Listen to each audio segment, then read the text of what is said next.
Addressing the first All India Annual State Ministers' Conference on Water via video message today, Prime Minister Narendra Modi said the state's efforts for water conservation will go a long way in achieving the collective goals of the country.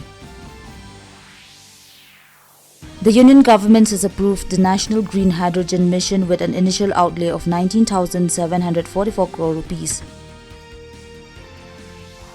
India and France today held the 36th Strategic Dialogue in New Delhi. The two sides discussed wide-ranging bilateral and global issues.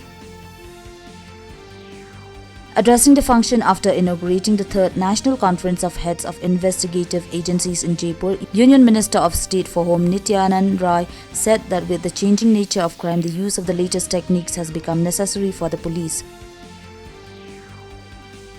In cricket, rejuvenated India will face Sri Lanka in the second T20 International of the three-match series in Pune today.